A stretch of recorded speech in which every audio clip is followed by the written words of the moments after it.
The private jet hummed quietly through the night sky, 35,000 feet above the Pacific Ocean. Kian Patel dozed fitfully in his leather seat, exhaustion from back-to-back board meetings finally catching up with him. His laptop screen glowed softly in the dim cabin, displaying quarterly reports he'd been reviewing before sleep took over. A sharp chime pierced the silence. Kian's eyes fluttered open, adjusting to the darkness. An email notification blinked insistently on his screen. He reached forward, intending to swipe it away, when the preview line made his blood run cold. Breaking tech billionaire's surrogate scandal. Anonymous source reveals hidden past. His fingers hesitated over the trackpad. Something twisted in his gut. That primal instinct that warns you when your world is about to shift. He clicked. The article loaded slowly, each second stretching like an eternity. When the text finally appeared, Kian felt his hands begin to tremble. The words blurred together, but certain phrases jumped out like accusations. "No," he whispered, his voice lost in the engine's drone. "This can't be." Meanwhile, 3,000 miles away in Oakland, Nina Bosco hummed softly while folding tiny onesies in her modest apartment. The baby, Kian's daughter, moved gently inside her, responding to her contentment.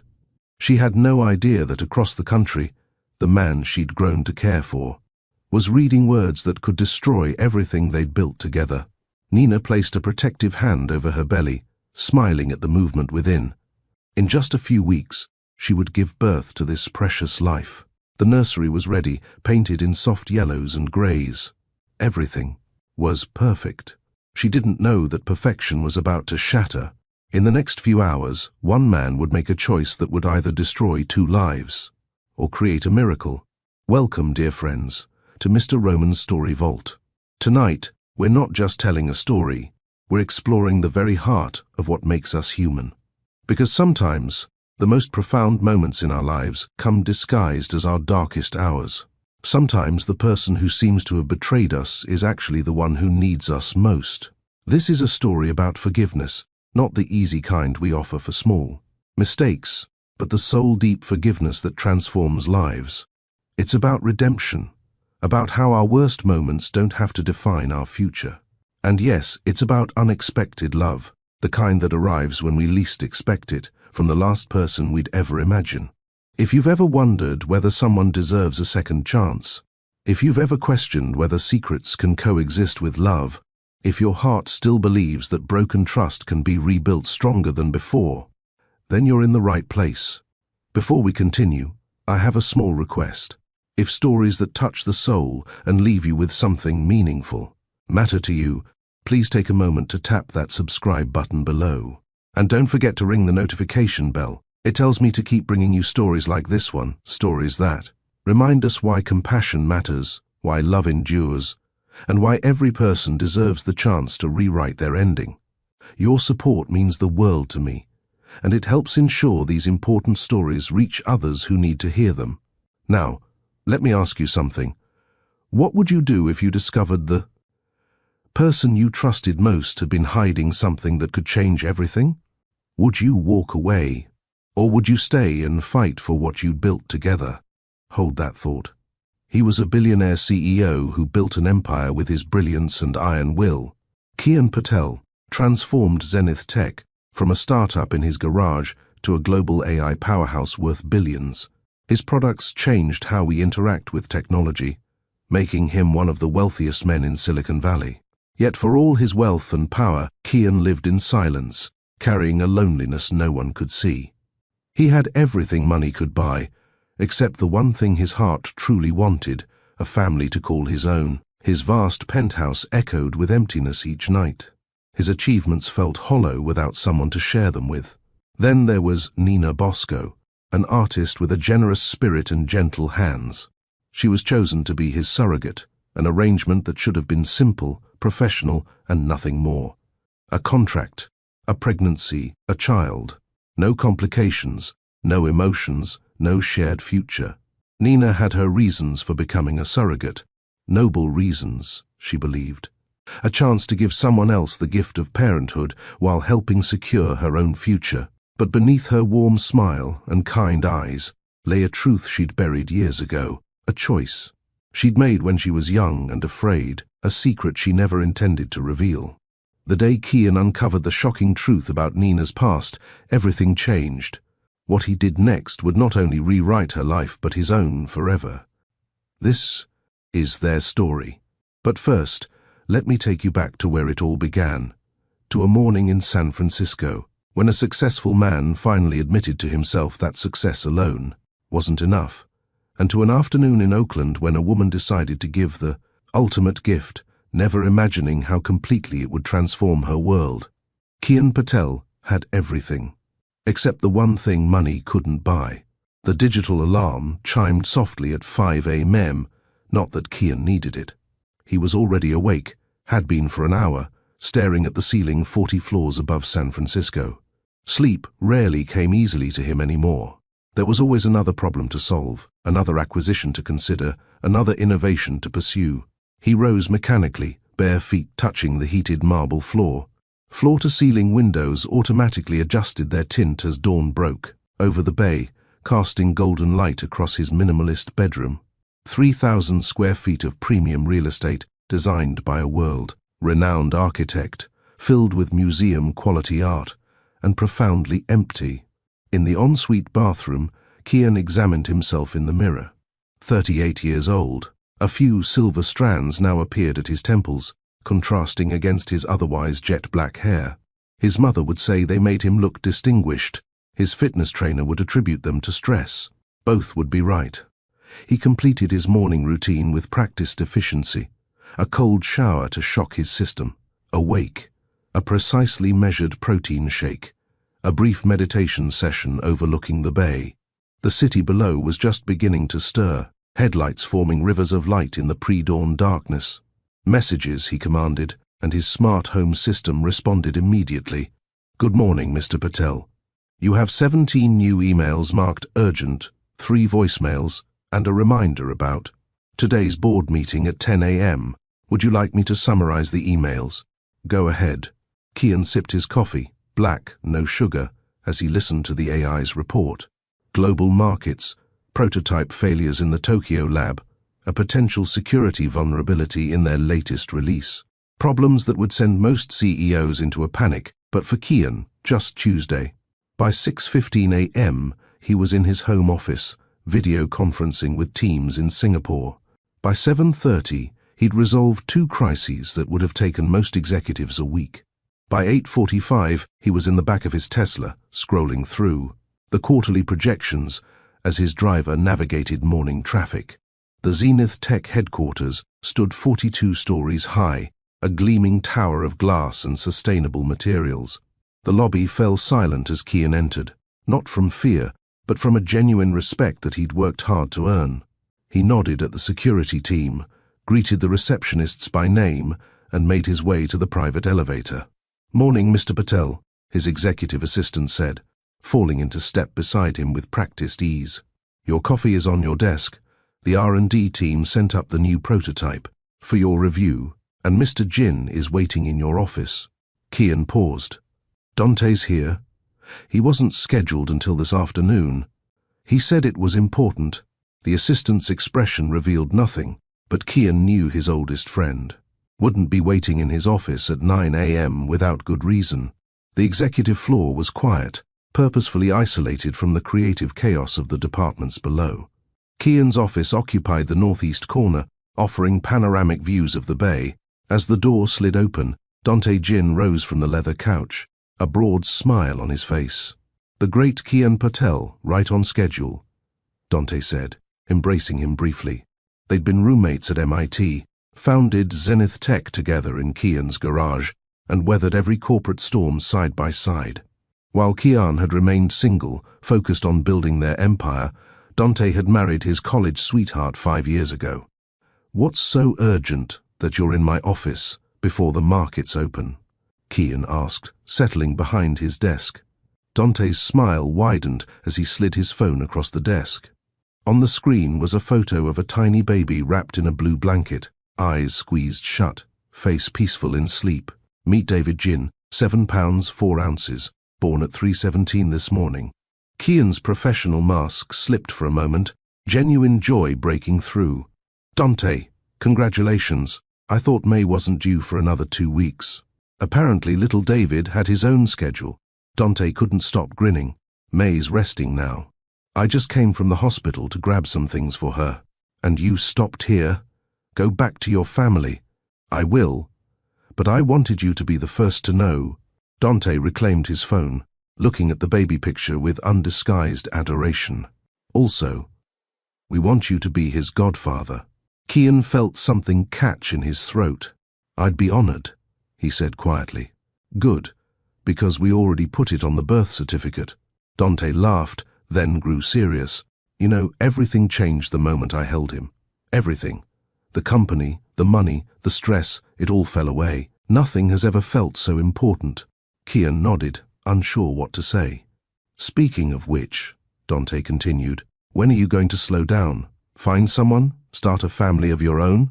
The familiar question landed like a weight. Kian glanced at his calendar. Meetings stacked back to back until 9 p.m., just like tomorrow and the day after.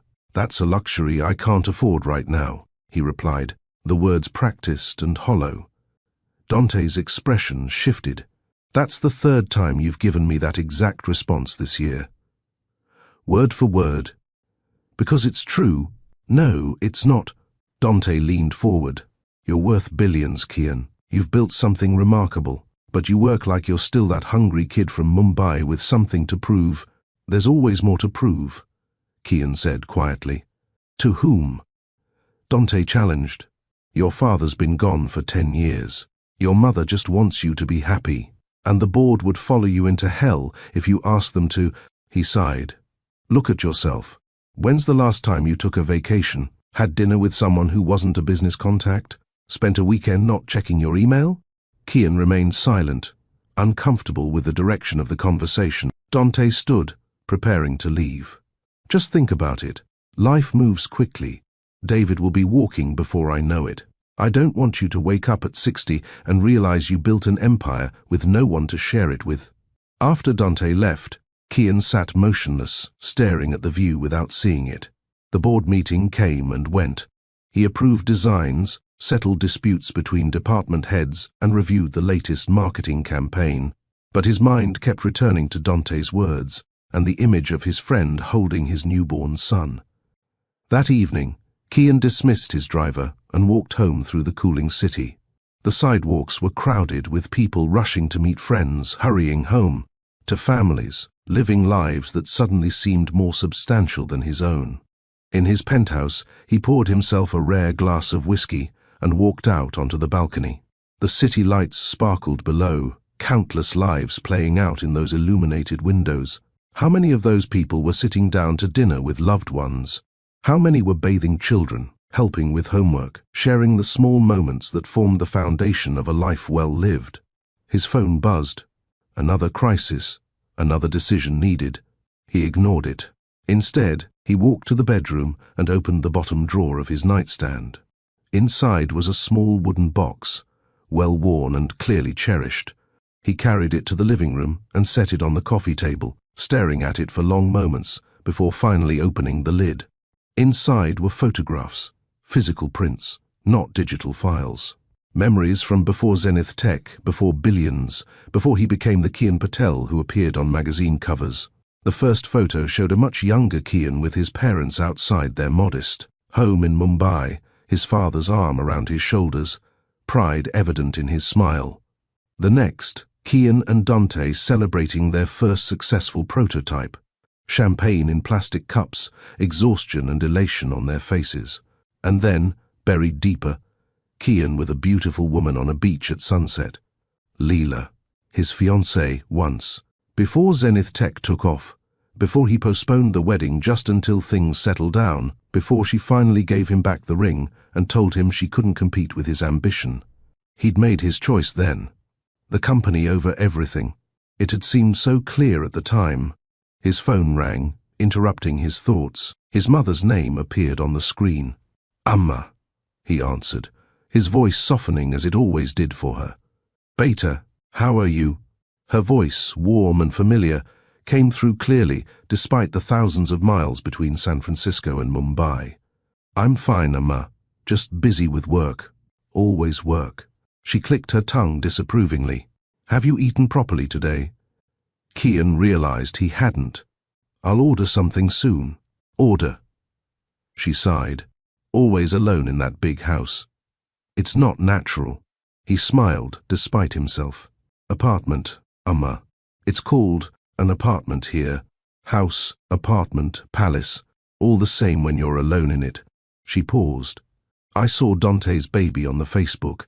Such a beautiful boy." "Yes, I saw the picture too. You know what would make me happy before I leave this world? Grandchildren. Someone to carry on after you. Amma, please. You're only 65, and we've talked about this." "Yes, yes, I know. The great Kian Patel is too busy to find a wife." Her tone was teasing, but Kian heard the genuine concern underneath. "But time passes, Beta. Faster than you think." They talked for a while longer, about her health, the latest neighborhood gossip, his cousin's new restaurant.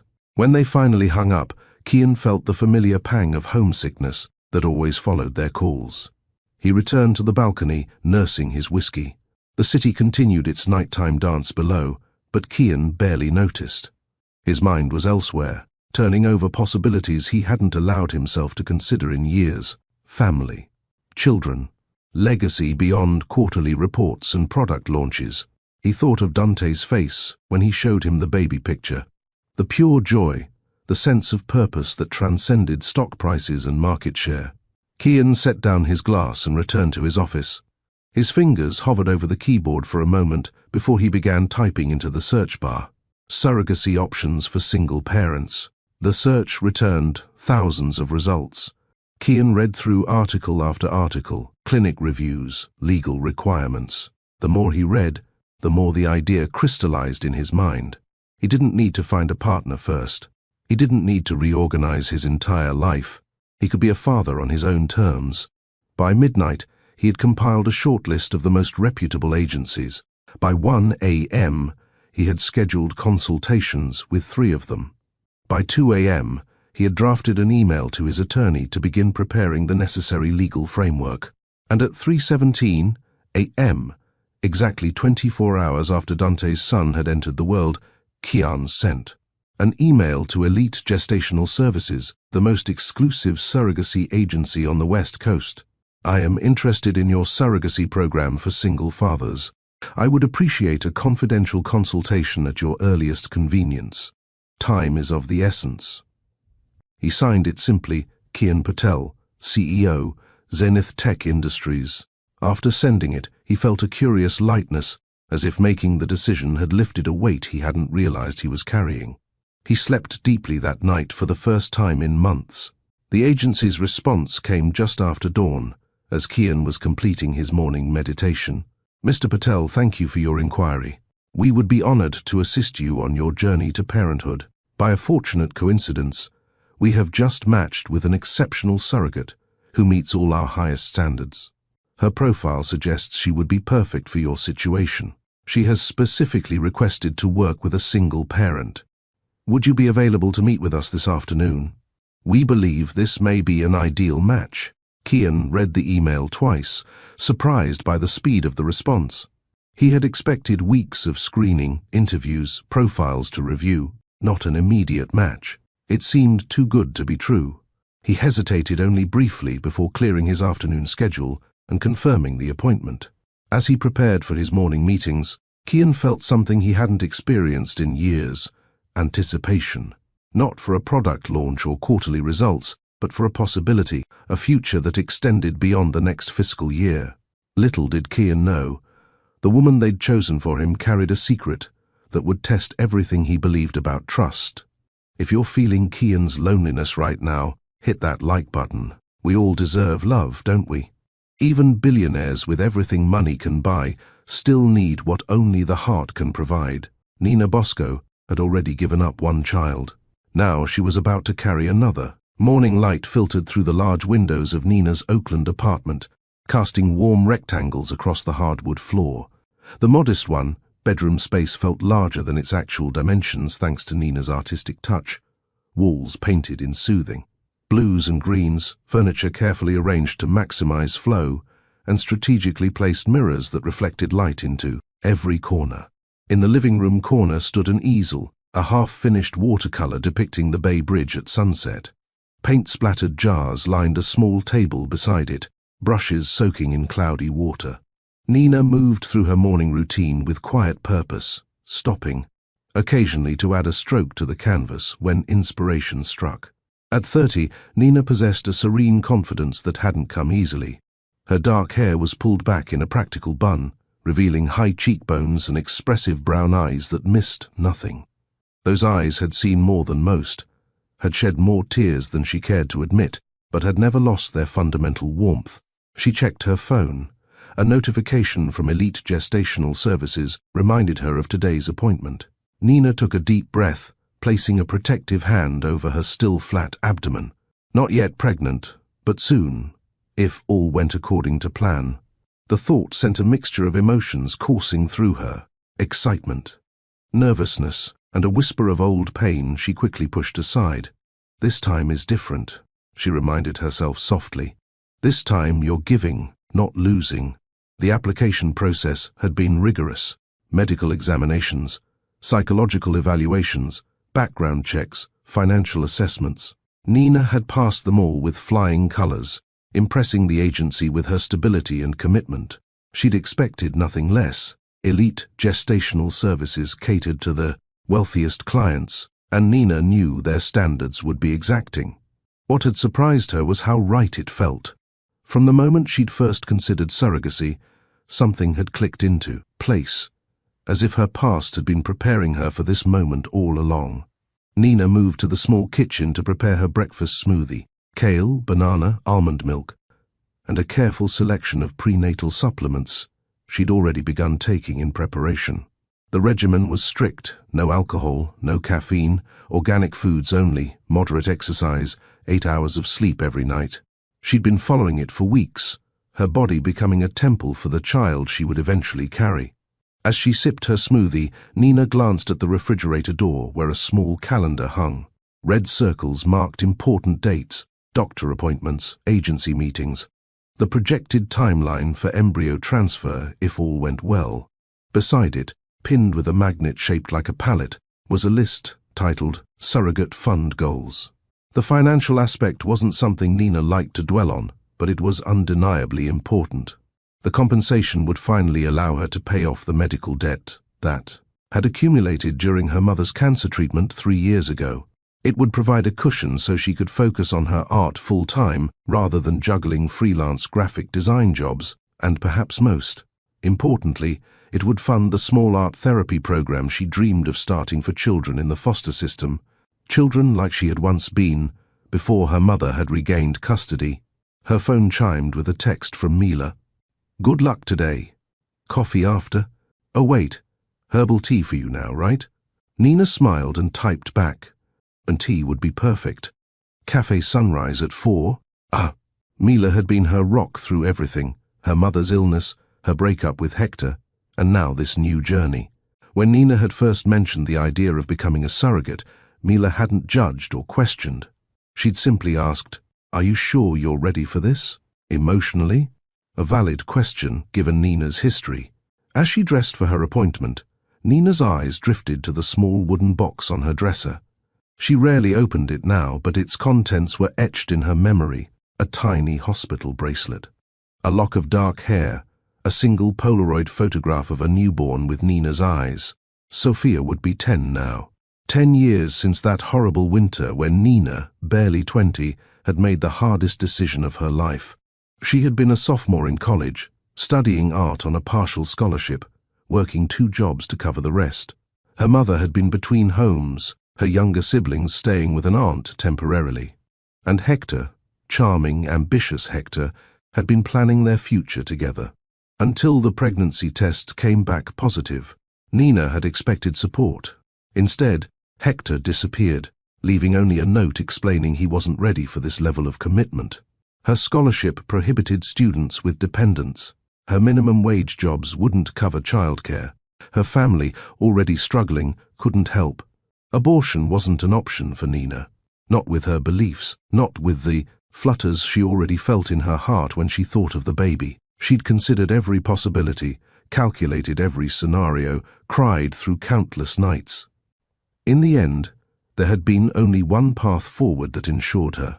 Child would have the stability Nina herself had lacked growing up. An open adoption. A loving family with resources she couldn't provide. A chance for her daughter to thrive rather than struggle. The decision had nearly broken her. For months afterward, Nina had moved through life like a ghost, going through motions without feeling, creating art that her professors described as haunting and raw with grief. She'd received updates and photos for the first 2 years, treasuring each one, before the adoptive family had gently ceased communication, a common occurrence, the agency had warned her, as families established their new normal. Nina had respected their decision, even as it reopened the wound. She'd thrown herself into her studies, graduated with honors, built a life piece by careful piece. She dated occasionally but never allowed anyone close enough to hurt her again. Until Hector had reappeared 5 years later, full of apologies and promises. "I was young and scared," he'd said, eyes pleading. "I've grown up. I've never stopped thinking about you." Against her better judgment, against Mila's warnings, Nina had given him a second chance. For a while, it had seemed like the fairy tale ending. He'd been attentive, supportive, talking about marriage and the family they would build together. Then her mother had been diagnosed with stage 3 breast cancer. Nina had dropped everything to become her caregiver. Her siblings were still in high school, too young to shoulder such responsibility. Medical bills mounted. Nina's freelance work suffered as she spent days in hospital rooms and nights researching treatments. Hector had been patient at first, bringing meals to the hospital, covering Nina's portion of the rent when she couldn't work. But as weeks stretched into months, his calls became less frequent, his visits shorter. "I need space," he'd finally said. "This isn't what I signed up for." History repeated itself. Once again, Nina faced crisis alone. But this time had been different. This time, she'd discovered reserves of strength she hadn't known she possessed. She'd coordinated her mother's care, fought with insurance companies, researched clinical trials, all while ensuring her siblings stayed in school and had some semblance of normalcy. When her mother finally entered remission, Nina had felt a curious sense of power.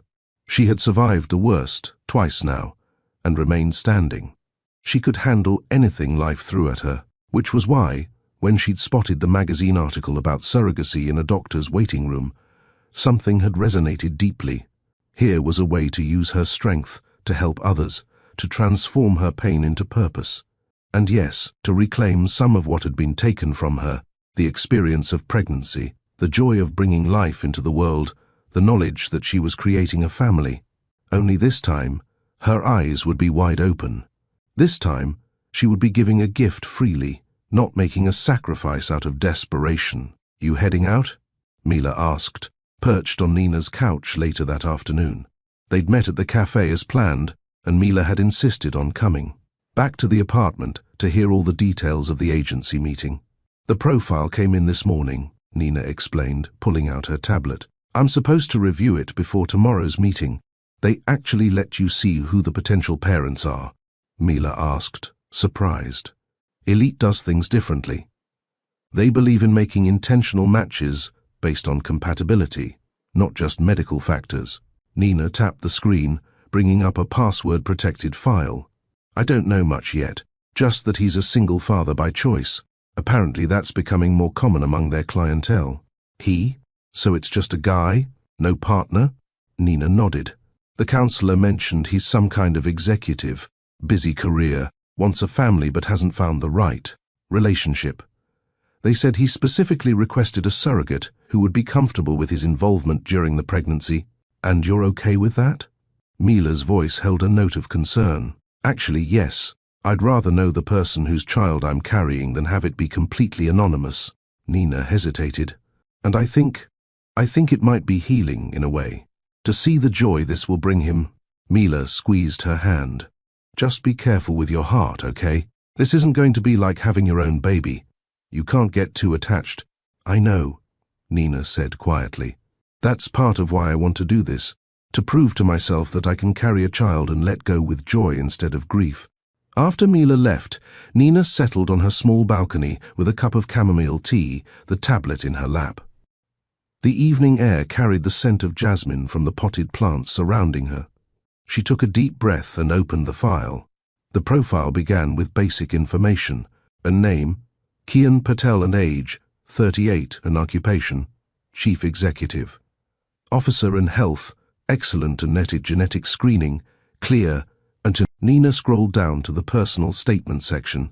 I believe family is the most important legacy we create. My career has given me much to be proud of, but I've reached a point where I want something more meaningful than professional success. I want to be a father, to teach, to nurture, to love. I'm financially and emotionally prepared for single parenthood, and while I have demanding work responsibilities, I've already begun restructuring my life to prioritize family. I'm looking for a surrogate who understands the profound nature of this journey and would welcome appropriate involvement throughout the process. There was something refreshingly honest about his words. No flowery language, no desperate pleading, just straightforward purpose. Then she scrolled to his photograph. Kian Patel had striking features, strong jawline, intelligent dark eyes, and the subtle confidence of someone who had built himself from the ground up. He wasn't smiling in the photo, not fully, but there was a warmth in his expression that Nina found instantly compelling. He stood beside a large window, city lights spread out behind him, dressed in a simple button-down shirt, rather than the formal suit she might have expected from a CEO. "Oh," Nina whispered, surprised by her reaction. There was something in his eyes, a loneliness she recognized, a determination she understood. For a moment, she felt an unexpected connection, as if she knew this man somehow. She scrolled further, reading about his background. Born in Mumbai, moved to the United States. For college, built a tech company called Zenith Tech that specialized in AL solutions. The name sounded vaguely familiar. She'd probably seen it on products or in news headlines. The more Nina read, the more certain she became. This felt right. This man, this arrangement, it aligned with everything she was looking for. She was about to close the file when a notification slid onto her screen. A new message from the agency. "Nina, we're pleased to inform you that Mr. Patel has reviewed your profile and expressed strong interest in moving forward. He's requested an in-person meeting tomorrow at 2 p.m. if you're available. Please confirm at your earliest convenience." Her heart beat faster. This was happening quickly, more quickly than she'd anticipated. Usually, these processes took weeks of careful consideration on both sides. She typed a response confirming her availability, then set the tablet aside, trying to process her emotions. Excitement, yes, but also a flutter of anxiety. What if he asked questions about her past? The agency knew the basics of her history. They had to, for medical and psychological screening, but not the details, not the emotion behind the clinical facts. Nina rose from her chair and moved to the kitchen, pouring herself another cup of tea with slightly trembling hands. On the refrigerator, next to her calendar, hung a small affirmation she'd written to herself years ago. "Your past shapes you but doesn't define you." She traced the words with her fingertip, drawing strength from them. She had been honest with the agency about having previously been pregnant. She had provided the medical records they required, but she hadn't shared the full story. The abandonment, the poverty, the impossible choice. Nina had convinced herself it wasn't relevant, that a clinical history was sufficient, that the emotional aspect was her private burden to bear. But now, faced with meeting this man, this Kian Patel, with the lonely eyes who wanted to be a father, she wondered if her omissions constituted a kind of deception. Would he want to know the full circumstances? Would it change his opinion of her?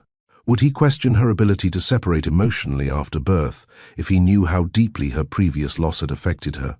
Nina leaned against the counter, her tea cooling forgotten beside her. A memory surfaced, sitting in a sterile office 10 years ago, signing papers that terminated. Her parental rights, the social worker's kind but firm voice. This is a closed chapter now. For everyone's well-being, especially the child's, it's best to move forward, not back. She had lived by those words, buried that chapter so deeply that sometimes she could almost convince herself it had happened to someone else. She'd built a new identity, Nina the artist, Nina the survivor, Nina the caregiver. Not Nina the birth mother who gave away her baby. But now that buried history felt dangerously close to the surface. If she proceeded with this surrogacy, every doctor's appointment, every ultrasound, every kick would echo with memories she'd fought to contain. "I can do this," she whispered to her empty kitchen. "I'm stronger now." Her phone rang, startling her from her thoughts. It was the agency. "Nina? I'm calling with some additional information about tomorrow's meeting." The coordinator's voice was professional but warm. "Mr. Patel has requested that we expedite the process if the meeting goes well. Apparently his schedule will become extremely complicated in about 3 months due to a global product launch, and he'd like to complete the initial procedures before then if possible." "How expedited are we talking about?" Nina asked, surprised. "If you both agree to move forward, we could potentially handle the legal paperwork this week and schedule the medical procedures within the month. Of course, this is completely your decision. There's no pressure to accelerate if you're not comfortable." Nina found herself nodding. "I understand. Thank you for letting me know." After hanging up, she walked to her bedroom window, looking out at the Oakland skyline in the distance. Tomorrow she would meet Kian Patel. Tomorrow could change everything. She tried to imagine him, not just the photograph, but the man himself. Would he be cold and businesslike? Warm and personable? Would they connect, or would the meeting be awkward and strained? And flash forward. Nina walked into a sleek conference room, nervous energy coursing through her veins. A tall figure rising from a chair, extending his hand. "Miss Bosco, I'm Kian Patel." Their hands meeting. A brief moment of contact that somehow feels significant. His eyes, warmer in person than in his photograph, studying her face with undisguised curiosity. A surprising gentleness in his voice as he says, "Thank you for considering this. I know what an extraordinary gift you're offering." Back to present. Nina blinked, the vision fading. She hadn't expected to feel such a strong pull toward this arrangement. Toward this stranger who wanted to be a father, perhaps it was, because she recognized in him something of herself, someone who wanted family badly enough to pursue unconventional paths, to find it. She moved to her easel, picking up a brush and dipping it in blue paint. Art had always been her way of processing emotions too complex for words. As she added careful strokes to the canvas, blending colors to capture the precise quality of evening light on water, Nina made her decision. She would meet Kian Patel tomorrow. She would move forward with this surrogacy if the meeting confirmed her instincts, and she would keep her past exactly where it belonged. Behind her, a closed chapter. But Nina knew if this billionaire discovered her secret, everything would crumble. The contract was supposed to keep them apart. Instead, it brought them together. Elite gestational services occupied the entire 15th floor of a modern medical building in downtown San Francisco. The waiting room bore little resemblance to typical clinical spaces. Plush seating arrangements, artwork by local artists, and soft instrumental music created an atmosphere more reminiscent of a luxury hotel lobby than a medical facility. Nina arrived 15 minutes early, her portfolio clutched perhaps too tightly in her hands. She'd dressed carefully that morning, a navy blue dress that was professional, without being severe, comfortable low heels, minimal jewelry. Her dark hair was loosely pulled back, a few strands framing her face. She wanted to appear composed, reliable, the perfect surrogate candidate. Inside, her heart hammered against her ribs. "Miss Bosco," the receptionist greeted her warmly. "You're right on time. Would you like some tea while you wait?" "No, thank you," Nina replied, her mouth too dry with nervousness to consider drinking anything. She settled into one of the comfortable chairs, glancing occasionally at the elevator doors. The agency had explained that Mr. Patel, Kian, would arrive separately and they would meet in a conference room with agency representatives present. Everything carefully orchestrated, properly supervised, professional. At precisely 2 p.m., the elevator doors slid open. Nina recognized him immediately from his photograph, though the man who stepped into the waiting area possessed a presence that no image could fully capture. Tall and broad-shouldered, Kian Patel moved with quiet confidence, his dark suit impeccably tailored. His eyes scanned the room, landing on Nina with startling intensity. Time seemed to pause for a heartbeat. Then he smiled, just slightly, and Nina felt something unexpected shift inside her chest. "Mr. Patel," the receptionist said, rising to greet him. "Welcome back. Miss Bosco has arrived as well. If you'll both follow me, everyone is waiting in the Azure room." Kian approached Nina, extending his hand. "Ms. Bosco? I'm Kian Patel." His handshake was warm and firm, his eyes never leaving hers. Up close, Nina noticed details absent from his photograph. A tiny scar near his right eyebrow, the way one corner of his mouth lifted slightly, higher than the other when he smiled, the gentle creases around his eyes suggesting he laughed more than his serious demeanor implied. "It's nice to meet you," Nina said, surprised by the steadiness in her voice. "Please, call me Nina." "Nina," he repeated, as if testing the name. "And I'm Kian."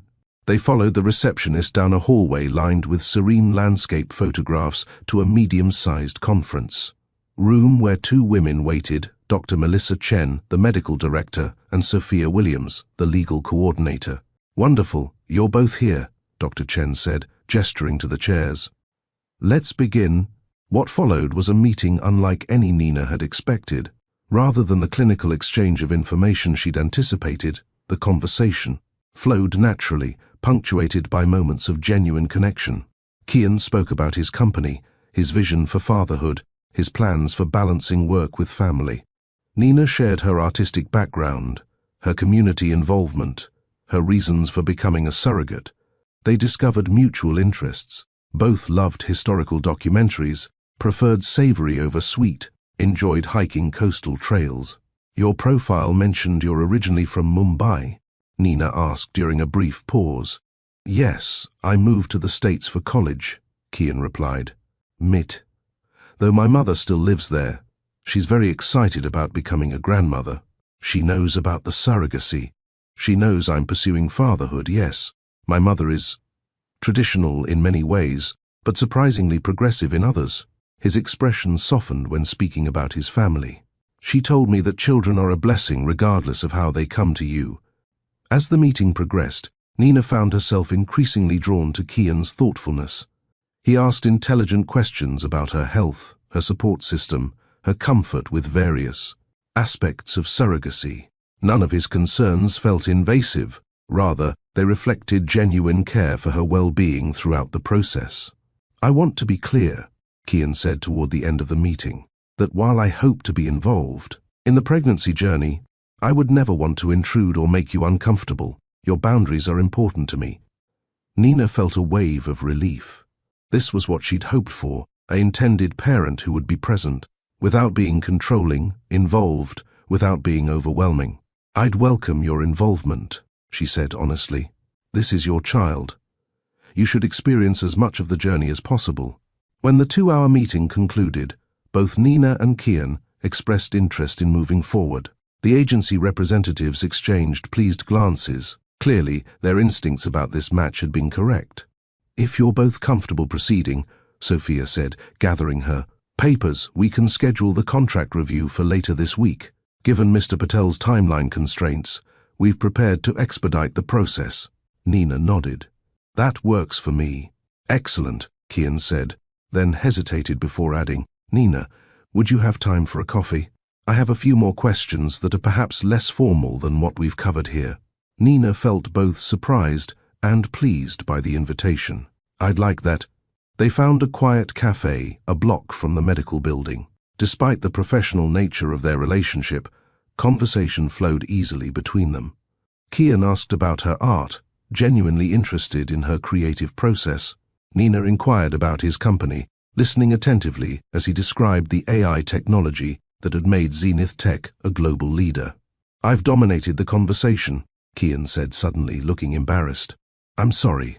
I rarely get to talk about the technical aspects with someone who isn't trying to either invest in or compete with me." Nina laughed. "Don't apologize. It's fascinating.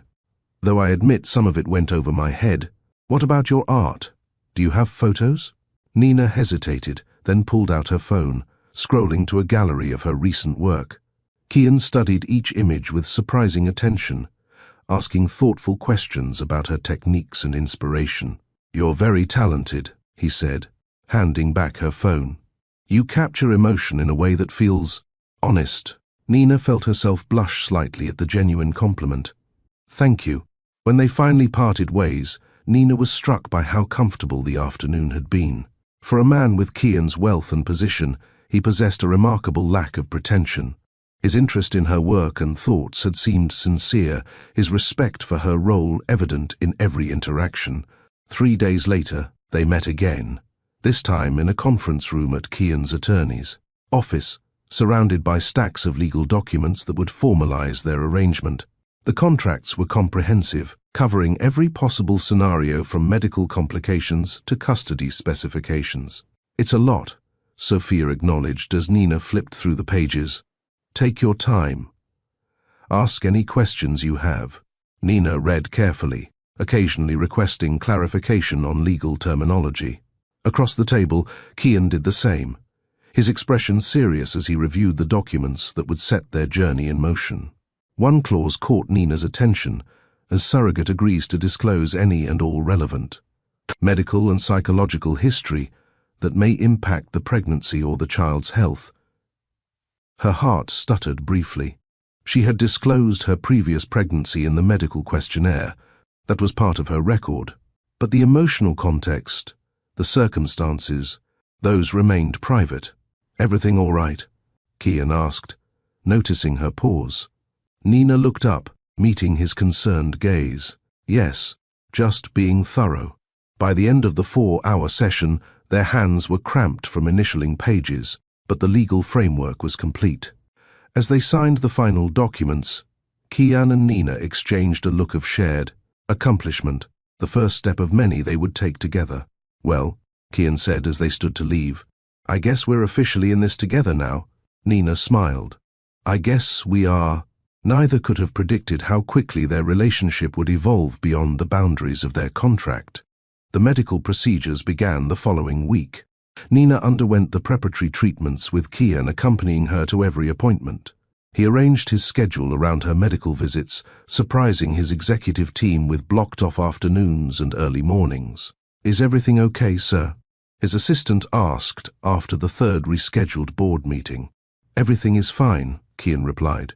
"Better than fine, actually." During the hormone treatments, Nina experienced mood swings and discomfort that she tried to minimize during their interactions. But Kian noticed anyway. "You don't need to pretend you're feeling well for my benefit," he told her gently after a particularly difficult appointment. "This process is challenging. I respect your honesty more than your stoicism." That simple statement, the permission to be authentic rather than perfect, marked a turning point. Nina began sharing more openly about the physical and emotional aspects of the process. Kian listened attentively, researched ways to alleviate her symptoms, and adjusted their meeting times to accommodate her energy levels. When the embryo transfer was scheduled, Kian asked hesitantly if she wanted him present for the procedure. "Of course," Nina said without hesitation. "This is your child's beginning." In the sterile medical room, Nina lay on the examination table, Kian seated beside her. As the doctor prepared for the transfer, Kian surprised Nina by reaching for her hand. His palm was warm against hers, his grip steady. Neither spoke, words seemed inadequate for the moment. But in that silent connection, something shifted between them, a boundary crossed that neither had anticipated. The 2-week wait that followed was excruciating. Nina tried to maintain her normal routine, painting, meeting with clients, having lunch with Mila, but her thoughts constantly returned to the life that might be growing inside her. Kian called every evening, ostensibly to check on her well-being, but their conversations quickly expanded beyond health updates. They discussed books they were reading, documentaries they'd watched, memories from their childhoods. Without the formal structure of agency meetings, their natural rapport blossomed. The morning of the pregnancy test, Kian insisted on accompanying Nina to the clinic. They sat side by side in the waiting room, neither speaking much, both lost in their own thoughts. When Dr. Chen entered with the results, her smile told them everything before she spoke. "Congratulations," she said. "The test is positive." Kian's composed facade cracked. His eyes filled with tears as he turned to Nina, who was beaming despite her own emotional overwhelm. Without thinking, he pulled her into a gentle embrace. "Thank you," he whispered against her hair. "Thank you." Nina returned the hug, surprised by how natural it felt to be in his arms. "We did it," she said softly. They celebrated that evening with dinner at a quiet restaurant overlooking the bay. Kian ordered sparkling cider instead of champagne, raising his glass in a toast. "To new beginnings," he said, his eyes never leaving hers. "To new beginnings," Nina echoed, feeling as though they were marking something beyond just the pregnancy. As weeks passed and Nina's body began changing, their lives intertwined in ways neither had anticipated. Kian researched pregnancy nutrition obsessively, sending Nina daily articles and meal suggestions. Nina found his concern endearing rather than invasive, especially when he began delivering weekly food packages from an organic meal service he'd personally vetted. Their first ultrasound appointment brought another evolution in their relationship. As the grainy image appeared on the screen, a tiny flickering heartbeat visible, Kian's hand found Nina's again. This time, she interlaced her fingers with his without hesitation. "That's your baby," she whispered, watching his awestruck expression. "Our baby," he corrected softly. At least for now. The technician printed photos for them both. Later, Nina would find hers carefully placed in her purse with a note from Kian, no words adequate. Forever grateful. Without formal discussion, they established weekend routines. Sundays became their day. Morning walks in Golden Gate Park, lunch at whichever restaurant caught their interest, afternoons spent in comfortable conversation. During one such afternoon, Kian surprised Nina with a gift, a small sketchbook and set of travel watercolors. "I noticed you're always observing everything around you," he explained. "I thought you might want to capture some moments from this journey." Nina was touched by his thoughtfulness. "This is perfect, thank you." She began using the sketchbook immediately, capturing scenes from their Sunday outings, moments in waiting rooms, the changing seasons outside her window. Some pages held quick studies of Kian himself, his profile as he gazed out over the bay, his hands gesturing as he explained a complex concept, his rare but transformative full smile. When Nina experienced her first bout of morning sickness, ironically in the evening, Kian arrived at her apartment with ginger tea, bland crackers, and a willingness to sit quietly while she recovered. He never complained about the inconvenience or expressed disgust at her illness. Instead, he held back her hair, refreshed cool cloths for her forehead, and read aloud from a novel they'd both been discussing to distract her from the nausea. "You don't have to do this," Nina protested weakly during a pause in the reading. "I know," Kian replied simply. "I want to." That night, after Nina had fallen asleep on the couch, Kian covered her with a blanket and let himself out quietly. In the morning, she found her kitchen stocked with gentle foods and a note on her counter, "And text if you need anything at all. Rest well." At 14 weeks, they returned to the clinic for another ultrasound. This appointment would be significant, a detailed anatomy scan, and, potentially, the revelation of the baby's sex. "Do you want to know?" the technician asked as they settled into the now familiar exam room. Kian looked at Nina. "It's up to you." "I'd like to know," Nina said. "It makes it more real, somehow." They watched in silence as the technician conducted the scan, pointing out tiny hands, feet, the curve of the spine, the chambers of the heart. Everything looked perfect, a healthy, developing fetus right on schedule. And, the technician said with a smile. "It looks like you're having a little girl." Kian's sharp intake of breath was audible in the quiet room. "A daughter," he whispered, his voice thick with emotion. Nina felt tears spring to her eyes, moved by his reaction. "A daughter," she repeated, squeezing his hand.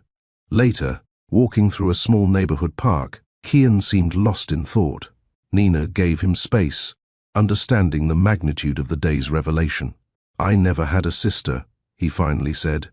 "I don't know much about raising girls." Nina smiled. "You'll learn. Will you help me?" The question came out quietly, hesitantly. "I mean, even after—" "I'd value your insight." The request touched Nina deeply. "Of course I will," she promised, not fully examining what that might mean for her emotional boundaries. That evening, Kian surprised her again. "I've been thinking about names," he said as they shared a meal at her favorite Italian restaurant. "I'd like your input, if you're comfortable with that." Nina nodded, curious about his ideas. "I was considering Amara," he said. "It means eternal or unfading in Sanskrit." "My mother suggested it." "Amara," Nina repeated, feeling the name in her mouth. "It's beautiful." "You really think so?" His expression was hopeful, eager for her approval. "I do. Amara Patel sounds perfect." Kian's smile was radiant. "Then, Amara, she'll be—" As Nina's pregnancy progressed, their connection deepened. Kian began attending her prenatal yoga classes, awkwardly attempting poses that Nina executed with grace. They created a shared playlist for the baby, each adding songs that held special meaning. When Nina mentioned wanting to create a mural for the nursery, Kian invited her to his penthouse to see the room he'd designated for his daughter. "I haven't decorated yet," he explained, leading her into a spacious room with windows overlooking the bay. "I wanted your artistic input." Nina was touched by his inclusion. Together, they designed a nature-themed nursery with gentle forest elements. When Kian insisted on hiring professional decorators, Nina convinced him to participate in painting at least one wall himself. "Your daughter should know her father helped create her first space," she argued. The weekend they spent painting the nursery became one of Nina's favorite memories. Kian, dressed in old jeans and a t-shirt instead of his usual impeccable suits, carefully following Nina's instructions. His concentrated expression as he detailed a small tree branch. The smudge of pale green paint he unknowingly wore on his cheek for hours, making him look endearingly human. Halfway through the afternoon, Nina felt the baby kick, stronger than ever before. "Oh," she exclaimed, her hand flying to her belly. Kian turned, concern crossing his features. "What is it? Are you all right?" "She's kicking," Nina explained. "Really kicking. Come feel—" Without hesitation, Kian crossed the room. Nina took his hand and placed it where the movement was strongest. For several seconds, nothing happened. Then a decisive thump pushed against his palm. Kian's face transformed with wonder. "That's incredible," he whispered, kneeling to be level with Nina's belly. "Hello, Amara. It's your father." As if in response, another kick landed precisely where his hand rested. Kian looked up at Nina, his eyes shining. "She knows me." "Of course she does," Nina said softly. "You talk to her every day." It was true. Kian had developed the habit of speaking directly to Nina's growing belly during their time together, telling Amara about his day, describing the world she would soon join, promising all the things they would do together. The intimate moment in the nursery marked another shift in their relationship. Physical boundaries relaxed naturally. Kian's hand often rested on Nina's belly during conversations. Nina would touch his arm to emphasize a point. They hugged in greeting and parting without awkwardness. To any observer, they appeared to be an expectant couple, eagerly awaiting their child's arrival. Even Kian's closest friends made this assumption when they finally met Nina at a small dinner gathering. "You're radiant," Dante's wife told Nina as they sat in Kian's living room. "How far along are you now?" 26 weeks, Nina replied, conscious of Kian watching her from across the room, a soft expression on his face. "And how did you two meet?" another friend asked. Kian's been suspiciously quiet about the details. Nina glanced at Kian, unsure how to respond. They hadn't discussed how to explain their relationship to others. Kian moved to sit beside her on the couch. "We met through mutual connections," he said smoothly. "The timing was perfect. It wasn't a lie, but it wasn't the complete truth either." Nina felt a twinge of unease at the omission, but pushed it aside. Their arrangement was personal and complex, difficult to explain to outsiders. Later that evening, after the guests had departed, Kian and Nina stood on his balcony, watching lights shimmer across the bay. A comfortable silence stretched between them, broken only when Amara delivered a particularly energetic kick. "She's going to be a dancer," Kian joked, his hand finding its now familiar place on Nina's belly. Nina laughed. "Or a martial artist." The moment felt perfect. The cool evening air, the beautiful view, the warmth of Kian's presence beside her. Nina found herself wishing it could always be this way. The thought startled her. This wasn't supposed to be her family. Amara wasn't her daughter to keep. Kian wasn't her partner. Their contract explicitly outlined her role, to carry this child and then step back, allowing Kian to be the parent. Yet somewhere along this journey, the boundaries had blurred. Nina couldn't pinpoint exactly when her feelings had shifted, when professional appreciation had transformed into personal affection, when affection had deepened into something more profound. Kian seemed to sense her sudden tension. "Everything okay?" Nina nodded, forcing a smile. "Just tired. It's been a long day. I'll drive you home," he offered immediately. As they drove through the night-quiet streets, Nina wondered if Kian felt it too, this connection. That had grown between them, far exceeding the parameters of their agreement. Sometimes, she caught him looking at her with an expression that suggested he might. But neither of them had dared to name it, to acknowledge the unspoken evolution of their relationship. After Kian dropped her off, Nina stood in her apartment, suddenly aware of how empty it felt after the warmth of his presence. She moved to her refrigerator, where the latest ultrasound image hung alongside. Her schedule of prenatal appointments, all with Kian's name noted as attending. What would happen after Amara was born? Would their Sunday traditions continue? Would Kian still want her input on parenting decisions? Or would he gently but firmly establish boundaries, refocusing on his role as a single father? The thought of losing their connection made Nina's chest ache in a way that frightened her. She hadn't planned to care this much, about Kian or about the baby she carried for him. The surrogate intended parent relationship was supposed to remain professional, emotional, but bounded. Instead, she found herself falling for this thoughtful, brilliant man who spoke so tenderly to his unborn daughter, who remembered Nina's favorite tea, who shared his vulnerabilities alongside his dreams. A few miles away, Kian stood in the newly painted nursery, thinking similar thoughts. His friends had noticed the change in him, commented on it repeatedly throughout the evening. "I've never seen you like this," Dante had said when they had a moment alone. "You seem happy, genuinely happy." "I'm excited about becoming a father," Kian had replied. Dante's knowing look suggested he wasn't convinced that was the entire explanation. "It's more than that. The way you look at her. There's something there, isn't there?" Kian hadn't answered directly. How could he explain feelings he barely understood himself? Nina had entered his life as a surrogate, a biological vessel for his child. Now she was... what? A friend seemed inadequate. A CO parent wasn't quite right either. He touched the wall they had painted together, tracing the delicate branch pattern Nina had designed. Everything in this room bore her influence. Colors chosen with her artistic eye, furniture arranged according to her intuitive sense of flow, even the small bookshelf filled with titles she had recommended for various stages of childhood. Kian tried to imagine the room without her touch, to picture his life with Amara but without Nina's warm presence. The image felt wrong, incomplete, but their contract was clear. Nina was the surrogate, not the mother. Once Amara was born, Nina would resume her own life, while Kian began his journey as a father. That was the arrangement they had both agreed to, the boundaries they had established. Boundaries that had grown increasingly meaningless with each shared ultrasound. Each Sunday walk, each quiet conversation about hopes and fears and dreams.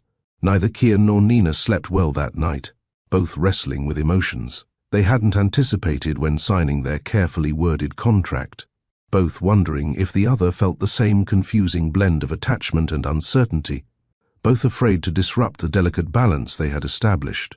But happiness built on hidden truths never lasts, and Nina's past was about to surface. Share this video with someone who needs to believe in second chances. Your share could change a life. One email, one article, one secret that could end everything. The private jet cut through darkened skies, 5,000 feet above the Pacific Ocean. Kian had finally surrendered to exhaustion after 16 hours of back-to-back meetings in Tokyo.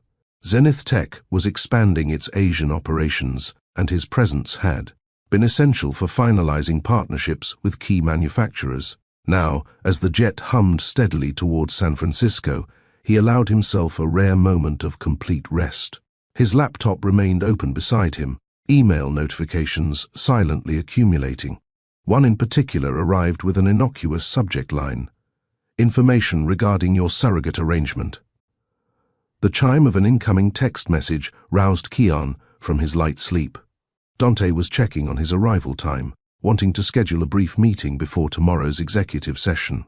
Kian rubbed his eyes, reaching for his phone to respond, when he noticed the email notification on his laptop screen.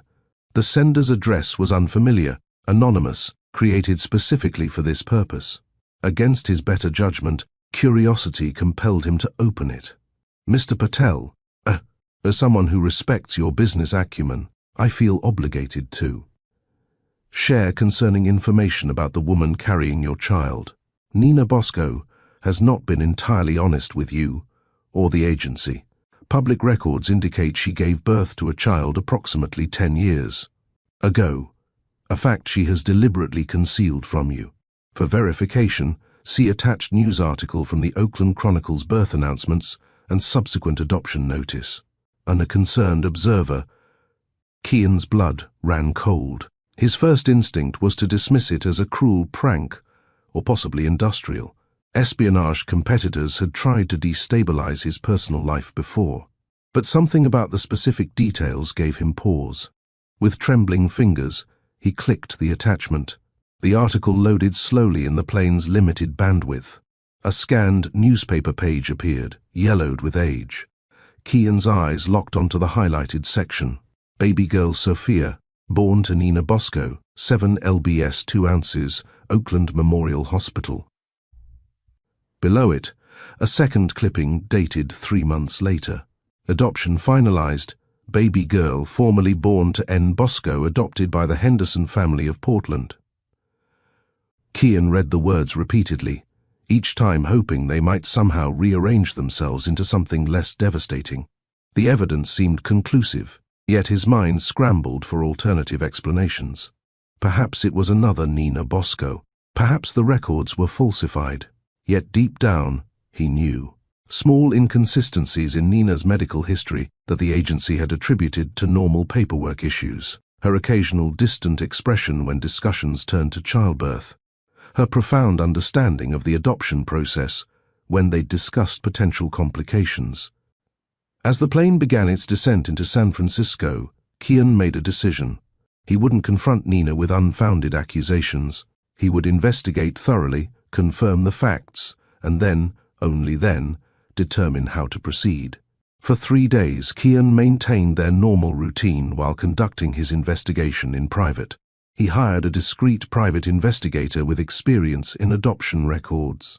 He personally visited county offices to examine public birth records. He even reached out to a trusted contact at the surrogacy agency, framing his questions as hypothetical concerns about disclosure requirements. Each inquiry returned the same conclusion: Nina Bosco had indeed given birth to a daughter 10 years ago and placed her for adoption shortly thereafter. None of this information had been explicitly disclosed in her surrogate application, though she had marked yes to previous pregnancies on the medical questionnaire. On the 4th evening, Kian sat alone in his office, surrounded by evidence of Nina's omission. Outside his window, San Francisco glittered as darkness fell, but he barely noticed the view that usually brought him peace. His emotions cycled between anger, betrayal, and a deep, unexpected hurt. Not just because Nina had withheld critical information, though that was significant, but because he had opened himself to her completely. He had shared his vulnerabilities, his hopes, his fears. She had become someone he trusted implicitly, someone he had begun to imagine in his future beyond Amara's birth. And now this. His phone lit up with a text from Nina. An ultrasound tomorrow at 10. Are we still meeting for breakfast first? Baby girl was doing somersaults all day. The casual warmth of her message, the heart emoji she had never used before. The casual warmth of her message, the heart emoji she had never used before, twisted something inside his chest. How could she be so genuine in some ways and yet hide something so fundamental? Kian couldn't pretend any longer. He couldn't sit across from her at breakfast tomorrow, discussing their daughter's development, while this knowledge festered between them. He typed a brief reply, "Need to talk, coming over now." Nina's response was immediate. "Everything okay?" He didn't answer. The drive to Nina's Oakland apartment gave Kian time to organize his thoughts. He rehearsed what he would say, how he would remain calm and objective. This wasn't about his feelings, it was about trust and transparency, in a relationship that, by necessity, required complete honesty. Yet, as he parked outside her building, Kian realized his carefully prepared speech had evaporated. In its place was a single, aching question. "Why didn't you trust me enough to tell me?" Nina opened her door, concern immediately evident on her face. She wore simple lounge clothes, leggings and an oversized sweater that accommodated her now, prominent pregnancy. Her hair was pulled up in a messy bun, and she wasn't wearing makeup. In that moment, despite everything, Kian found her achingly beautiful. "What's wrong?" she asked, stepping back to let him enter. "Is it the baby? The business?" Kian moved past her into the familiar living room, unable to meet her eyes. He had been here countless times over the past months, for morning pickups before appointments, for quiet evenings reviewing baby books, for Sundays when they planned the nursery. The space felt different now, charged with unspoken tension. "Kian, you're scaring me," Nina said, her hand instinctively moving to protect her belly. Their daughter. He finally turned to face her, pulling the folder of documents from his bag. "I received some information," he began, his voice steadier than he felt. "About you. About your past." Nina's expression shifted subtly, a tightening around her eyes, a slight paling of her cheeks. She knew. Somehow, before he even explained, she knew exactly what he had discovered. "I need you to be honest with me," Kian continued, opening the folder. "Did you give birth to a child 10 years ago? A daughter you placed for adoption?" The room fell silent. Nina stood perfectly still, one hand still resting on her belly, the other gripping the back of a chair as if for support. Seconds stretched into an eternity before she finally spoke, her voice barely above a whisper. "Yes." The simple admission hung between them. Despite having seen the evidence, heard the confirmation from multiple sources. Kian felt the impact of her acknowledgement like a physical blow. "Why didn't you tell me?" he asked, the hurt evident in his voice, despite his efforts to remain detached. Nina closed her eyes briefly. When she opened them, tears had gathered at the corners. "I didn't lie on the application. I marked yes to previous pregnancies on the medical forms. You know that's not what I'm asking." Kian's frustration broke through his composed facade. "In all our conversations, all our time together, you never once mentioned having a child. You let me believe this was your first pregnancy. Technically, the agency knew." "I'm not talking about technicalities, Nina." Kian rarely raised his voice, but now his words echoed in the small apartment. "I'm talking about us. About the trust I thought we had built." Nina sank into a chair, as if her legs could no longer support her. "I was afraid," she admitted, her voice small. "Of what? That I would reject your application, that I would judge you." "Yes." She looked up at him, tears now flowing freely. "And because talking about her still hurts. Because I've spent 10 years trying to come to terms with my decision. Because I was 20 years old and alone and terrified, and giving her up was the hardest thing I've ever done. Kian stood frozen, caught between his sense of betrayal and the raw pain evident in Nina's confession. I was a sophomore in college, she continued, words spilling out as if a dam had broken. Working 2 jobs, on scholarship. Her father disappeared the moment I told him I was pregnant. My mother was between homes, my siblings staying with relatives. I had nothing to offer a child. No stability, no resources, not even a permanent address. She brushed away tears with the back of her hand. I considered every option. Abortion wasn't something I could live with.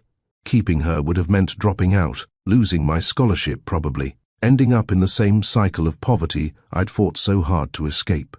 Adoption gave her a chance at the life I couldn't provide. Nina's gaze dropped to her hands, now twisted together in her lap. The Hendersons were wonderful people. Stable, loving, financially secure. Everything I wasn't. The adoption was supposed to be semi-open, but after 2 years the updates stopped coming. That's common, I'm told. Families move on. Create their new normal. Kian moved to the couch, sitting heavily. The anger that had fueled his drive over was ebbing, replaced by confusion and a deep sadness for what Nina had endured alone. Why become a surrogate then? He asked quietly. After that experience, Nina looked up, her eyes meeting his. Because I thought it might heal something in me. Carrying a child, knowing from the beginning that she isn't mine to keep. Giving someone like you the family you deserve, without the desperation and shame that colored my first experience. She took a shaky breath. And because I wanted to prove to myself that I could do it right this time, be honest about the arrangement, make peace with the separation, find joy in giving instead of grief in losing. Kian absorbed her words, trying to reconcile the Nina he knew, strong, kind, reliable, with the frightened young woman she described. He thought about what he might have done in her position at 20, alone and without resources. Would he have made different choices? When we met, Nina continued softly, I intended to keep things professional. I didn't expect. Her voice caught. I didn't expect you. How you listen when I speak. How you remember every detail about my preferences. How you look at me sometimes, like I'm something precious. Her vulnerability pierced through Kian's remaining defenses. You are, he said, the words escaping before he could consider them. Nina shook her head. I'm just the woman carrying your child, a woman who was too afraid to tell you her whole truth because she couldn't bear to see disappointment in your eyes. The same disappointment I've seen in my own reflection for 10 years. The rawness of her confession hung in the air between them. Kian found himself at a crossroads. He could walk away, maintain professional distance, for the remainder of the pregnancy, protect himself from further emotional investment. The contractual framework would support such a decision, or he could choose compassion. Choose understanding over judgment. Choose the connection they had built, imperfect as it might be. Show me, he said finally. Nina looked confused. Show you what? Whatever you've kept of her. I want to understand, not just know the facts, but understand what this means to you. Hesitantly, Nina rose and disappeared into her bedroom. She returned moments later, carrying a small wooden box. With trembling hands, she placed it on the coffee table between them. I don't open this often, she admitted. Kian nodded, understanding the significance of what she was sharing. Nina slowly lifted the lid, revealing the contents, a tiny hospital bracelet, a lock of dark hair secured with a blue ribbon, a Polaroid photograph of a newborn with Nina's eyes, and a few official-looking documents. Sophia, Nina said softly, touching the photo with gentle fingers. That's what I named her. The Hendersons kept it as her middle name. Kian studied the image, seeing the unmistakable resemblance to Nina in the baby's delicate features. She's beautiful, he said honestly. She would be 10 now, 5th grade probably. I wonder if she likes art, or if she's more practical, if she has my mother's laugh or my father's concentration when she reads. The longing in Nina's voice was palpable. Kian realized with sudden clarity that her past wasn't just a fact she had omitted. It was a wound she carried every day, a loss that had shaped her entire adult life. "I understand why you didn't tell me," he said finally. Nina looked up, surprise evident through her tears. "You do. Not at first, maybe. But now." Kian gestured to the box between them. "This isn't just information, Nina. This is your heart. You were protecting yourself. I should have trusted you. After everything, I should have found the courage to tell you." "Yes," Kian agreed gently. "You should have. But fear isn't rational. It doesn't follow logical patterns." He reached across the table, taking her hand in his. "I'm still hurt that you didn't confide in me. I won't pretend otherwise. But I'm trying to understand." Nina's fingers tightened around his. "What happens now?" she asked, the question encompassing far more than their immediate situation. Kian considered carefully before answering. His initial impulse upon discovering Nina's secret had been withdrawal, emotional, if not contractual. Yet sitting here, witnessing her pain and courage, he found that impulse had transformed into something entirely different. "Now," he said, "we move forward. Together. Just like that." Nina's voice held disbelief. "Not just like that," Kian corrected. "With eyes open. With honesty between us from this point forward. No more secrets, no more omissions." He moved to sit beside her on the couch, still holding her hand. "I've spent my life making decisions based on facts and logic, analyzing risks, calculating outcomes. But this, us, it doesn't fit into spreadsheets or probability models." Nina gave a watery laugh. "I suppose not. The fact is," Kian continued, "these past months with you have been extraordinary. You've changed how I see the world, how I think about family, about connection. I'm not willing to discard that because you made a difficult choice in your past, or because you were afraid to tell me about it." Fresh tears spilled down Nina's cheeks. "I don't deserve your understanding." "It's not about deserving," Kian said firmly. "It's about choosing, and I'm choosing to understand rather than judge, to forgive rather than resent." He reached up, gently brushing a tear from her cheek. The gesture was intimate, crossing boundaries they had carefully maintained despite their growing closeness. "Kian," Nina whispered, leaning slightly into his touch. Something shifted between them in that moment, an acknowledgement of feelings that had been building for months, pushed to the surface by crisis and confession. "I need you to know something," Kian said, his voice low and intent. "Before all this, before I found out about Sophia, I was already—" He paused, searching for the right words. "I was already feeling things I didn't expect to feel, for you. Not just gratitude for carrying Amara, but something deeper." Nina's eyes widened. "I thought it was just me," she admitted. "I tried so hard to maintain professional boundaries, to remember my role. But somewhere along the way, everything changed." Kian finished for her. "Yes." They sat in silence for a moment, the weight of their mutual confession settling around them. Nina was the first to speak again. "Where do we go from here?" she asked. "The contract, the arrangement, it's all designed with separation in mind. You become Amara's father. I step away." Kian shook his head slowly. "I don't know exactly. I just know that the idea of you walking out of our lives after Amara is born feels wrong now." "For me too," Nina whispered. With gentle deliberation, Kian drew her into his arms. Nina came willingly, her head resting against his chest, his hand cradling the back of her neck. Between them, Amara kicked energetically, as if sensing the emotional breakthrough happening around her. They both laughed softly at the timing. "Someone has opinions," Kian murmured. "She always does," Nina replied, her voice warm with affection.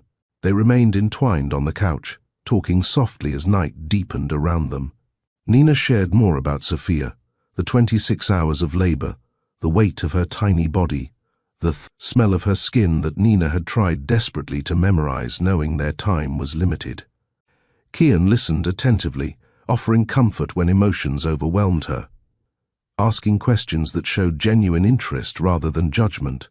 In turn, Kian revealed his own fears about fatherhood, his worries that he would repeat his own father's emotional distance, his concerns about balancing work with Amara's needs, his secret terror that he might somehow fail the daughter he already loved beyond measure. "You won't," Nina assured him, her faith in him evident. "I've seen how you prepare for her, how you research everything, how you talk to her, how you've reorganized your entire life around her arrival. You're already an amazing father, Kian." Her words touched him deeply. "Thank you for saying that." As dawn light began filtering through Nina's curtains, they realized they had talked through the entire night. They had an ultrasound appointment in just a few hours, but neither felt the exhaustion that should have accompanied a sleepless night. Instead, there was a sense of lightness between them, as if the truth, painful as it had been, had cleared away barriers they hadn't even recognized. "We should try to rest a bit before the appointment," Nina suggested reluctantly, not wanting their connection to end. Kian nodded, rising from the couch. "I'll pick you up at 9:30. "Yes." He gathered his coat and the now empty folder he had brought, the evidence no longer necessary, the facts incorporated into his understanding of the remarkable woman before him. At the door, he turned back. Nina stood in the center of her living room, backlit by morning sun, her pregnancy now prominently displayed in her profile. She had never looked more beautiful to him.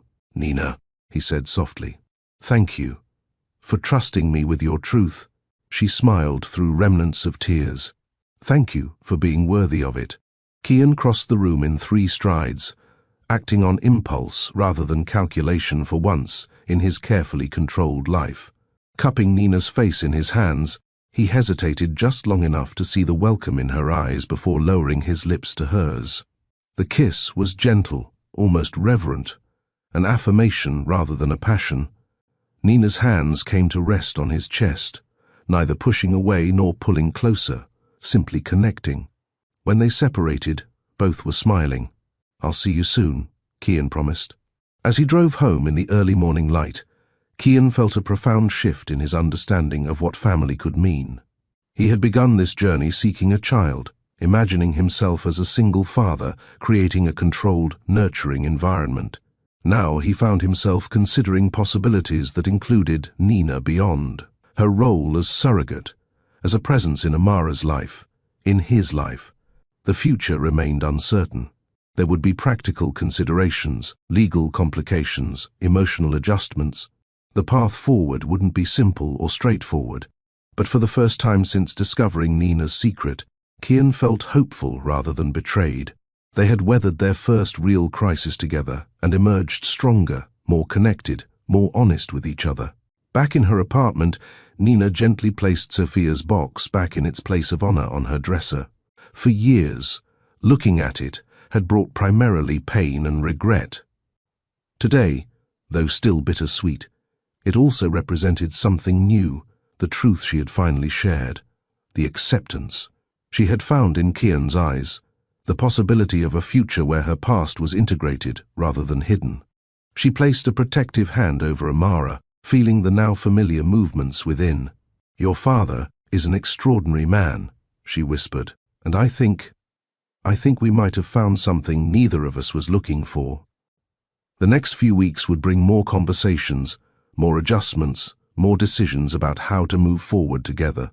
Their journey had only begun, but the real test was yet to come, because love isn't proven in words but in actions. Sometimes the family you create is stronger than the one you're born into. Morning sunlight filtered through the nursery curtains, casting golden patterns across the freshly painted walls. Kian stood in the doorway, watching Nina arrange stuffed animals in the crib. 2 months had passed since the night of revelations. 2 months of careful rebuilding, of honest conversations, of redefined boundaries and new possibilities. "What do you think?" Nina asked, stepping back to assess her work. "Is it too much?" Kian smiled, moving to stand beside her. "It's perfect." The nursery had transformed from a concept into a reality.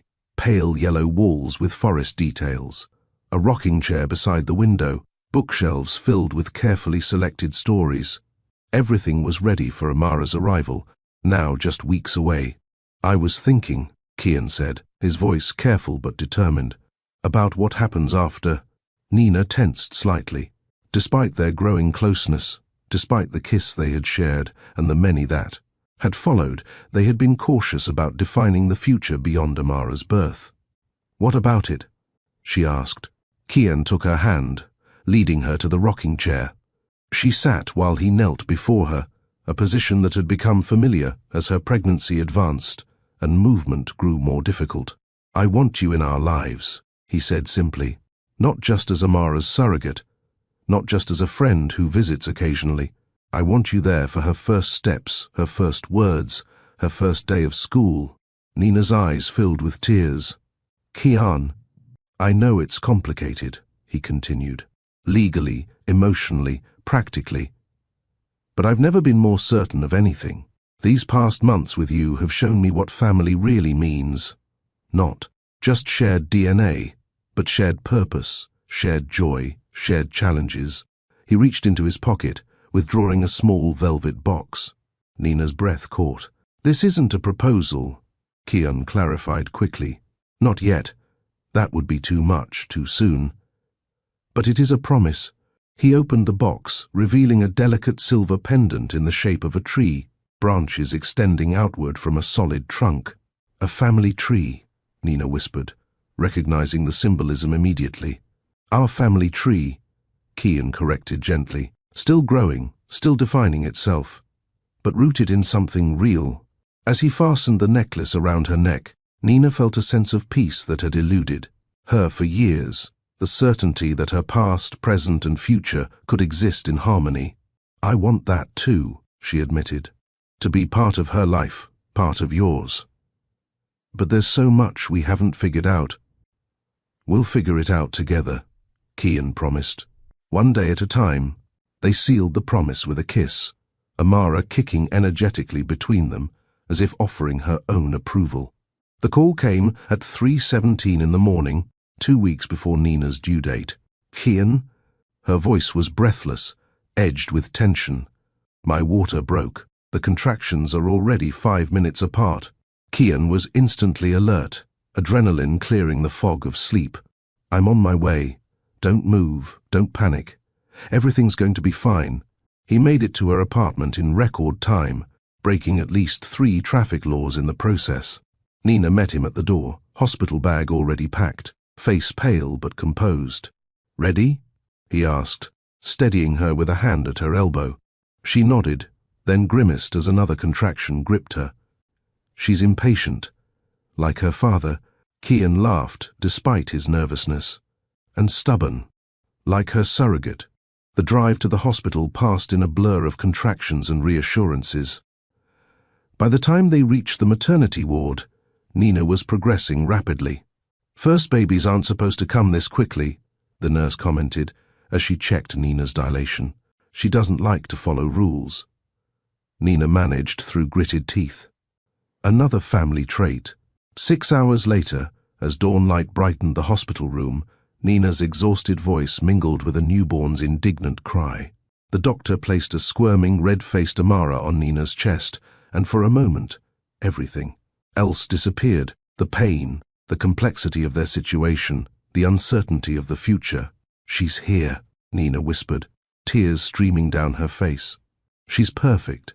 Kian leaned close, one arm around Nina's shoulders, the other gently touching Amara's tiny hand. "You're both perfect," he said, voice thick with emotion. The medical staff moved efficiently around them, completing necessary procedures, but allowed these precious first moments of bonding uninterrupted. Despite the clear legal agreements, Kian was Amara's father. Nina the surrogate. No one attempted to separate them or reinforce boundaries. Something about the tableau they created together suggested a unity that transcended contractual definitions. Later, in a private recovery room, Kian sat beside Nina's bed, cradling Amara in his arms. The newborn gazed up at him with unfocused dark eyes, her tiny features a blend of his genetics and something uniquely her own. "I never knew it was possible to love someone this much this instantly," he admitted, awestruck. Nina watched them together, her heart full. "That's the miracle of it." A nurse entered with discharge paperwork, explaining the process for Kian to take Amara home the following day. The moment brought reality crashing back. According to their contract, Nina's official role ended with delivery. She would return to her apartment alone, while Kian and Amara began their life as a family unit. After the nurse left, silence filled the room. Kian looked at Nina, reading the conflict in her expression. "This feels wrong," he said finally. "It's what we agreed to," Nina reminded him, though her voice lacked conviction. "Plans change. People change." Kian shifted Amara to one arm, using his free hand to take Nina's. "Come home with us." Nina's eyes widened. "What are you saying?" "I'm saying I don't want to do this without you. Not for Amara's first night, not for any night after that." His voice grew more certain with each word. "Move in with us, Nina. Not as our surrogate, but as part of our family. We'll figure out the details later. Legal arrangements, permanent living situations, everything else. But right now, Amara needs both of us." Nina looked from Kian to the sleeping newborn, overcome with longing and hesitation. "Are you sure?" "I've never been more sure of anything in my life," Kian replied. "Except maybe that I'm falling in love with you." The words hung between them, honest and vulnerable. Nina felt tears spring to her eyes again. "I'm already there," she whispered. "I've been falling for months." When they left the hospital the next day, they left together. Kian carrying, Amara in her car seat, Nina walking beside him, their fingers intertwined. They drove not to Nina's apartment to collect her things, but directly to Kian's penthouse, which had already begun transforming from a sleek bachelor pad into a warm family home. The first months with Amara created a new rhythm to their lives. Nighttime feedings blurred into dawn diaper changes, which melted into afternoon naps and evening baths. Kian rearranged his work schedule, conducting meetings from home when possible, bringing Amara to the office in a carrier when necessary. His employees quickly adapted to seeing their formidable CEO cuddling an infant during video conferences or gently bouncing a fussy baby while reviewing quarterly projections. Nina converted one corner of Kian's home office into a studio space, returning to her art between caring for Amara. Her paintings evolved, incorporating motifs of growth, connection, and new beginnings. A gallery in San Francisco featured her work in a show titled Rebirth, and to Nina's surprise, every piece sold on opening night. "You've found your voice," her former art professor told her, studying a particularly moving canvas depicting a mother and child silhouetted against a rising sun. "There's an authenticity in these that wasn't present before." Nina smiled, glancing across the gallery where Kian stood proudly showing Amara the paintings. "I found more than my voice," she replied. "I found my place." As Amara grew from newborn to infant to curious baby, Kian and Nina's relationship deepened alongside their parenting partnership. They moved through the world increasingly as a unit, their individual strengths complementing each other, their shared focus on Amara binding them together.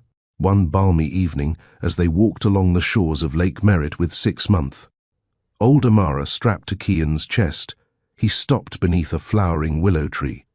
"Do you remember our conversation in the nursery before Amara was born?" he asked. "When I gave you the necklace?" Nina touched the silver tree pendant that rarely left her neck. "Of course. I said it wasn't a proposal yet." Kian reached for her hand. "I'd like to amend that statement." Nina's breath caught as Kian carefully shifted Amara to one arm, then lowered himself to one knee on the grassy shore. "Nina Bosco," he said, his voice steady despite the emotion evident in his eyes.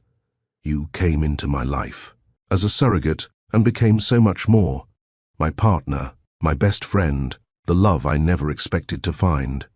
Will you marry me? Not just for Amara's sake, but for ours." Tears blurred Nina's vision as she nodded. "Yes," she whispered, then louder.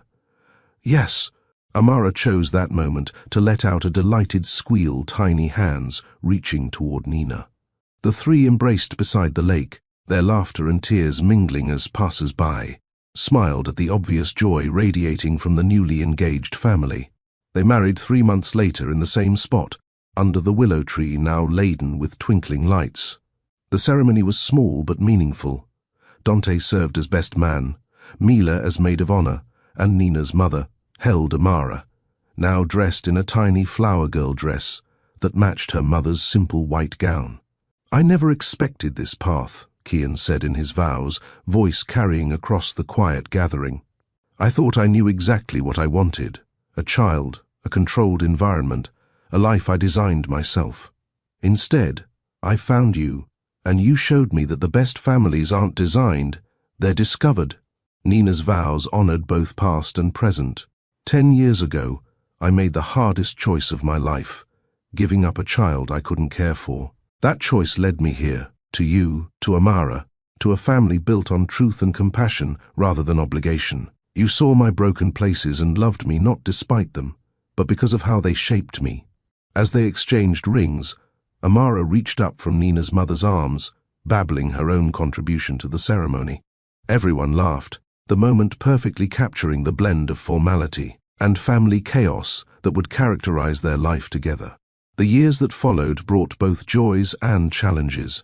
Legal processes to establish Nina as Amara's adoptive mother alongside Kian's biological parenthood, balancing careers with family time. The occasional raised eyebrow at their unconventional origin story. Yet through it all, they maintained the honesty that had saved them during their first crisis. When Amara was old enough to understand, they began sharing age-appropriate versions of how their family came to be, not as a secret to be revealed later, but as an ongoing conversation about different ways families form. So Mummy carried me in her tummy for you, Daddy? 4-year-old Amara asked one evening during bedtime stories. That's right, Kian confirmed, and then we all fell in love with each other and became a family. Amara considered this with the seriousness only a 4-year-old can muster. That's a good way to make a family, she decided finally. Nina and Kian exchanged smiles over her head. We think so too, Nina agreed. Their story began attracting attention beyond their immediate circle. A local newspaper featured them in an article about modern families. A parenting magazine interviewed them about their journey. Kian was invited to speak at a conference on ethical surrogacy practices where he emphasized the importance of psychological support and open communication throughout the process. Nina's art continued evolving, with a series focused on transformative relationships gaining national recognition. One piece in particular, a large-scale painting showing 2 distinct trees whose branches gradually intertwined to form a protective canopy over a sapling, became the cover image for a book about chosen families. Your work resonates with so many people, a gallery representative explained. You're capturing something universal about how connections form and transform us. But perhaps their greatest impact came through the surrogacy support group they established together. Drawing on their own experience, they created a space where surrogates and intended parents could discuss the emotional complexities often overlooked in the clinical process. Nina worked particularly with women who had previously placed children for adoption, helping them navigate the unique challenges of surrogacy after such experiences. Your story gave me hope, one young woman told Nina after a group session. I thought my past made me damaged somehow, unworthy of helping create a family. You showed me it might actually make me more compassionate, more prepared. 5 years after Amara's birth, Kian, Nina, and their daughter stood on the balcony of their new home, a spacious house, with a garden overlooking the bay, halfway between Oakland and San Francisco, to accommodate both their careers. Look, Mama, Amara called, pointing excitedly as a small sailboat glided across the water. Like in your painting. Nina smiled, wrapping an arm around her daughter's shoulders. At 5, Amara had Kian's analytical mind and Nina's artistic eye, a combination that made her both thoughtful and expressive. Her dark hair fell in waves similar to Nina's, while her determined chin and focused gaze mirrored Kian's. That's right, sweetie, Nina confirmed. Good observation. Kian joined them, carrying a tray with 3 cups of hot chocolate. Careful, it's hot, he warned, helping Amara wrap her small hands around her mug. As they sipped their drinks in comfortable silence, Nina reflected on the journey that had brought them here. From a clinical arrangement between strangers to this, a family bonded by choice, rather than obligation, strengthened by challenges rather than weakened by them. What are you thinking about? Kian asked softly, noting her contemplative expression. How lucky we are, she replied. Not just to have found each other, but to have found the courage to be honest with each other, to build something real from a beginning that could have gone so differently. Kian nodded, understanding as he always did. Our greatest strength was never the contract or the arrangements, he said. It was our willingness to see beyond them, to recognize the family we could become. Amara looked between her parents, absorbing their words with typical attentiveness. "Can I tell you my favorite part of our story?" she asked. "Of course," Nina encouraged. "I like that you both chose each other," Amara said simply. "Even when it was hard. Even when you were scared." Kian and Nina exchanged glances over their daughter's head, both recognizing the wisdom in her observation. Their story had indeed been one of choices. Difficult ones, brave ones, transformative ones. "That's my favorite part too," Kian agreed, pulling both Nina and Amara into an embrace, as the sun began setting over the bay, painting the sky in brilliant golds and pinks. Their journey had begun with a business arrangement and a hidden past. It had transformed through honesty, forgiveness, and the courage to envision a different future than either had planned. And in that transformation, they had created something remarkable, a family, defined not by convention or contract, but by love that rewrote destiny. When we began this journey together, I asked you a question. What would you do if you discovered the person you trusted most had been hiding something that could change everything? Would you walk away? Or would you stay and fight for what you'd built together? Kian faced that exact moment of truth. He could have retreated behind legal contracts and justified anger. He could have protected himself from further emotional risk. Many would have. Instead, he chose to listen, to understand, to see Nina not just as someone who had deceived him, but as someone who carried deep wounds that shaped her choices. In that moment of compassion, everything changed. Not just for Nina and Kian, but for little Amara, who would grow up in a home built on forgiveness rather than resentment.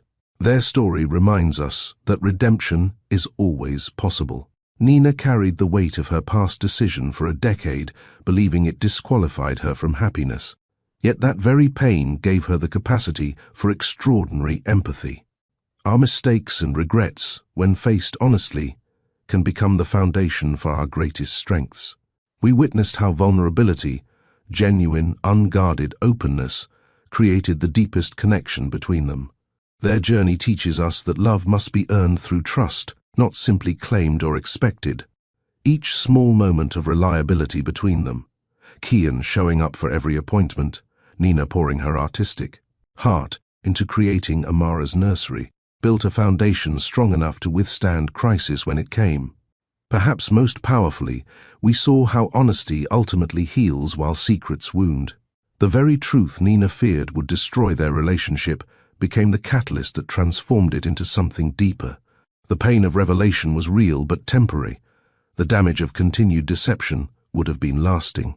Nina and Kian's story affirms that our past doesn't define our future unless we allow it to. Nina's earlier choice to place her first daughter for adoption could have remained a source of perpetual shame.